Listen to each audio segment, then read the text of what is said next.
બીજી તરફ ગુજરાતમાં હાલ મતદાર યાદી સુધારણા કામગીરી ચાલી રહી છે, પરંતુ આ પ્રક્રિયા દરમિયાન લઘુમતી સમાજના મતદારોના નામ કાપવા માટે ફોર્મ નંબર 7નો દુરુપયોગ થતો હોવાના આક્ષેપો સામે આવ્યા છે। આ મુદ્દે મુસ્લિમ સમાજમાં રોષની લાગણી જોવા મળી છે।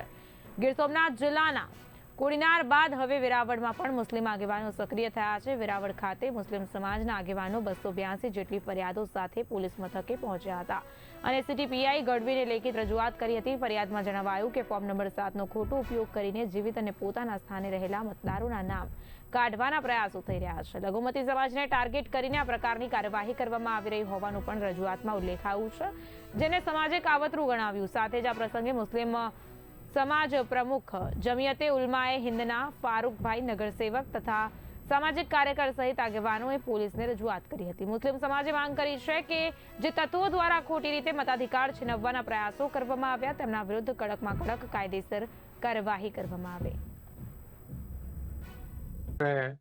આજે અમે વેરાવળ પોલીસ સ્ટેશનની અંદર પીઆઈ સાહેબને અમારા જે 7 નંબરનું ફોર્મ ભરેલા હતા અમારા વિરુદ્ધમાં એને અનુસંધાને 282 એપ્લિકેશનો અમે આપી એના વિરુદ્ધમાં જે લોકોએ 7 નંબરનું ફોર્મ ભરેલ છે એના વિરુદ્ધની અંદર અમે સાહેબને અત્યારે અરજીઓ આપી છે।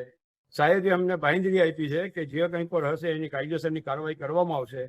આ હલકી માનસિક ધરાવતા માણસોએ આ ફોર્મ ભરેલા છે અને અમે ચાહીએ છીએ કે કાયદેસરની આ લોકોને સાહેબ બોલાવી અને એની ઉપર જે એમની કાયદેસરની કાર્યવાહી કરે અને અમને આશા છે કે પોલીસ ડિપાર્ટમેન્ટની ઉપર વિશ્વાસ છે અમને કે પોલીસ ડિપાર્ટમેન્ટ કાયદેસરની કાર્યવાહી કરશે આ લોકોને બોલાવીને અને જે કંઈ પણ ઓલું છે અને આગળની જે કંઈ પણ પ્રોગ્રામ છે એ અમે એના પછી નક્કી કરીને પાછી જે કંઈ પણ રજૂ હશે એ પાછી અમે આપશું।